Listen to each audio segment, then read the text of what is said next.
Assalamualaikum warahmatullahi wabarakatuh.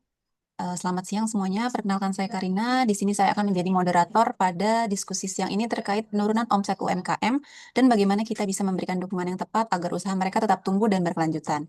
Di sini sudah hadir beberapa narasumber dan perwakilan yang akan memberikan perspektifnya. Ada Mbak Rumi dari perwakilan UMKM, ada Mbak Dara dari Dinas Tenaga Kerja, ada Mbak Mia dari Disparekraf, dan Mas Andi dari Dinas PPK UKM. Untuk memahami dampak perubahan ekonomi ini secara langsung, mari kita dengarkan pengalaman dari Mbak Rumi yang merasakan sendiri bagaimana tantangan melemahnya daya beli masyarakat. Rumi? Terima kasih Bapak Ibu atas kesempatannya diadakannya dengan rapat ini. Saya ingin sedikit curhat ya Bapak Ibu terkait bahwa UMKM saya di sini saya kan berjualan risol yang alhamdulillah juga rasanya enak dan punya pelanggan. Tapi akhir-akhir ini pelanggan saya ini menurun. Mereka tidak beli lagi dan omset saya juga ikut menurun dengan jumlah yang cukup signifikan. Nah, hal ini juga tidak hanya terjadi di saya lihat juga banyak teman-teman UMKM juga mengalami hal yang sama.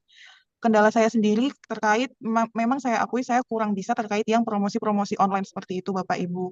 Jadi harapan saya bisa dibimbing bagaimana caranya risol saya ini bisa dikenal banyak orang dan punya banyak pelanggan seperti itu Bapak Ibu. Terima kasih. Baik, terima kasih Mbak Rumi. Dari pembicaraan Mbak Rumi kita bisa melihat tantangan yang Mbak Rumi hadapi di lapangan. Jadi untuk memahami lebih dalam, mari kita simak penjelasan dari Mbak Dara ya. Dipersilakan Mbak Dara. Oke, baik. Terima kasih atas waktunya, Mbak Rumi. Sebenarnya sebelumnya saya mau tanya dulu nih, Mbak Rumi.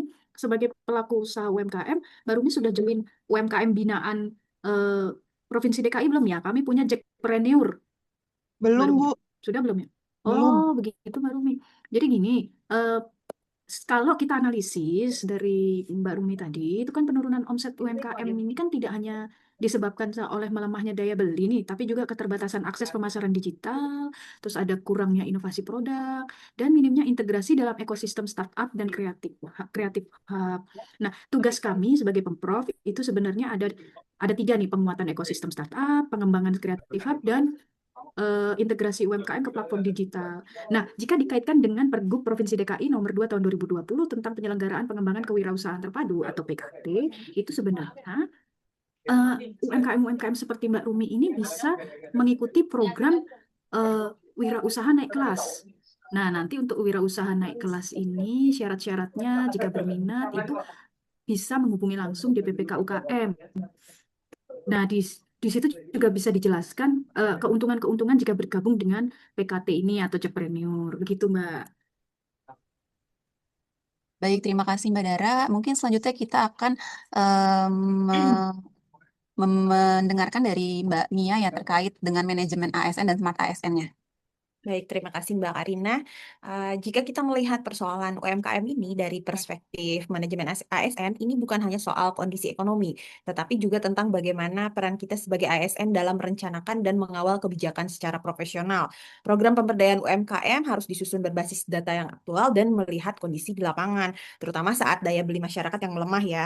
Program yang sudah berjalan pun perlu dievaluasi secara berkala, tidak hanya dari sisi administrasi, tetapi dari sejauh mana dampaknya terhadap peningkatan omset dan keberlanjutan usaha. Nah, oleh karena itu, indikator kinerja harus lebih spesifik dan berorientasi hasil agar kebijakan yang kita jalankan itu benar-benar memberikan manfaat yang nyata bagi pelaku UMKM seperti Mbak Rumi ini.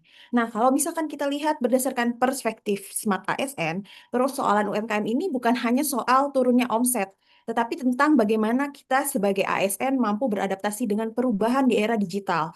Saat ini UMKM tidak cukup hanya mengandalkan penjualan offline, tetapi perlu masuk ke marketplace dan memanfaatkan media sosial. Nah, karena itu, salah satu langkah awal yang bisa dilakukan pelaku UMKM, khususnya di lingkungan DKI Jakarta, adalah mendaftar terlebih dahulu ke program Jakpreneur sebagai wadah pembinaan dan pengembangan usaha, yang nanti akan dijelaskan lebih lanjut oleh perwakilan Dinas PPK UKM ya. Lebih kuat, begitu kurang lebihnya Mbak Karina. Baik, terima kasih Mbak Mia. Oke, setelah itu mungkin kita bisa Mas Andi mungkin menjelaskan bagaimana solusi Baik, yang tepat ya untuk Mbak Rumi gitu. baik. Jika dilihat dari permasalahan yang tadi sudah dijelaskan oleh Mbak Rumi dan juga pemaparan dari Smart ASN dan juga manajemen ASN, nah maka dapat kita simpulkan Pemprov DKI Jakarta dapat melakukan solusi alternatif. Nah, diantaranya pertama pelatihan digital marketing massal. Nah, jadi secara keseluruhan, kemudian promosi online. Dan juga yang terakhir adalah integrasi UMKM ke dalam ekosistem startup dan creative hub. Nah, namun ketika tadi yang benang merahnya saya tarik bahwasanya adanya omset yang lemah. Nah, ini bisa jadi karena promosi online-nya Yang masih ini belum ya. tepat sasaran. Kita juga ada pelatihan dan juga ada program namanya JBL, jual beli lokal, Jumat beli lokal.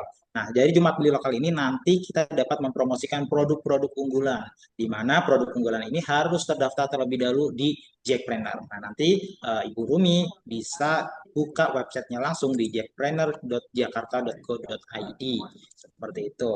Nah, jadi Terima kasih Mas Andi. Jadi mungkin solusinya pertama Mbak Rumi bisa join di Jackpreneur ya Mbak Rumi ya?